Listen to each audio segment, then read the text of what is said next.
Friends, आपका मेरे YouTube channel with the fashion boutique में स्वागत है। आज मैं आपको बॉडी से ब्लाउज की मेजरिंग कैसे करते हैं वो आपको मैं दिखाऊंगी और क्या क्या मेजर करते समय किस बात का ध्यान रखना है वो भी मैं आपको बताऊंगी। तो चलिए ज्यादा देर ना करते हुए हम मेजरिंग स्टार्ट करते हैं।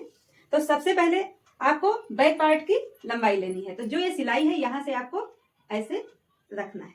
तो जैसे इनका आया है 14 इंच, तो आपको यहाँ से 14 इंच लेना है। ये लंबाई हो गई। अब आपको इनका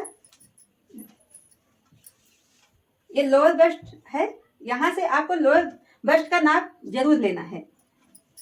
जैसे ये पीछे से घुमा के इसको आपको ऐसे रखना है। इनका लोअर बस्ट 40 इंच है। ये हो गया फुल बस्ट। फुल बस्ट में इनका 44 साइज का है। तो ये चीज फुल बस्ट यहां से एकदम आनी चाहिए, यहां से डॉट पॉइंट से। ये हो गया फुल बस्ट। और फ्रेंड्स, पीछे की जो लंबाई होती है, आगे की लंबाई ज्यादा होती है और पीछे की लंबाई कम होती है। तो पीछे की लंबाई कम और आगे की लंबाई ज्यादा क्यों होती है वो मैं आपको दिखाती हूँ। आप यहाँ से इसको, इस टेप को यहाँ से रखेंगे और इसको ऐसे करके और इसकी लंबाई इस तरह लेनी है। जब इस तरह लेंगे तो आप जब कभी हाथ उठाएंगे तो आपका ब्लाउज नीचे से दिखेगा नहीं। उसके बाद हमें कमर का नाप लेना है। तो कमर का नाप यहाँ से लेना है, इस साइड से एकदम यहाँ से। तो इनका 37 है, 37 इंच। ये हो गया कमर का। अब आपको कंधे का लेना है।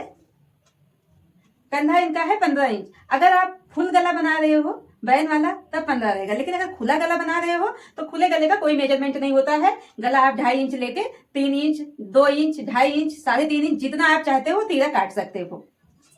फ्रेंड्स, उसके बाद हो गई ये चीज, आपकी जो आर्म होल है। आप जब ब्लाउज बनाते हो तो आर्म होल आपका कभी ढीला हो जाता है। तो ढीला होने का क्या कारण है? आर्म होल की लंबा मतलब मेजरिंग ना होने के कारण आपका ब्लाउज ढीला भी हो सकता है और टाइट भी हो सकता है। तो कंधे का आर्म होल का आप मेजरमेंट कैसे करेंगे? यहां से आप ऐसे लेंगे। आप जितनी इसकी गोलाई है ये देखिए, आप ऐसे लेना है। उसके बाद इसको आप देख लेना है। जैसे ये आपका है 16 इंच, तो 16 इंच में आपको हाफ इंच प्लस कर देना है। हाफ इंच प्लस करने के बाद आपको ऐसे रखना है और आपको आर्म होल की कटिंग और मेजरिंग करना है।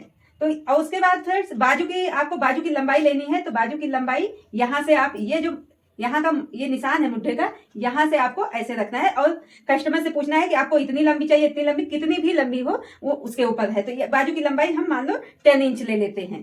10 इंच लेके फिर बाजू की हम गोलाई देख लेंगे। यहाँ से गोलाई इनकी 13 इंच है।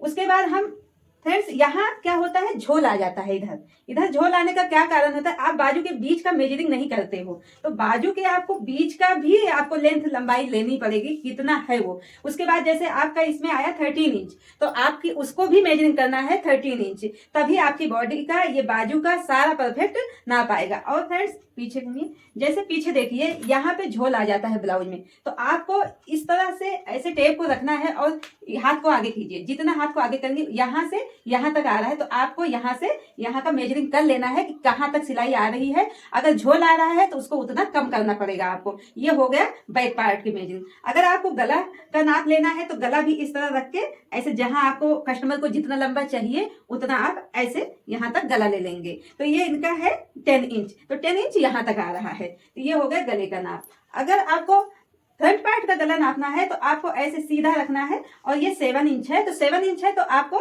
7 इंच गला रखना पड़ेगा, ये सीधा लेके ऐसे। तो ये हो गया फ्रेंड्स ब्लाउज का मेजरिंग। इससे ब्लाउज बहुत ही परफेक्ट और बहुत ही फिटिंग से बनेगा। तो ठीक है फ्रेंड्स, आप मिलते हैं आपसे अगले वीडियो में। Bye bye friends.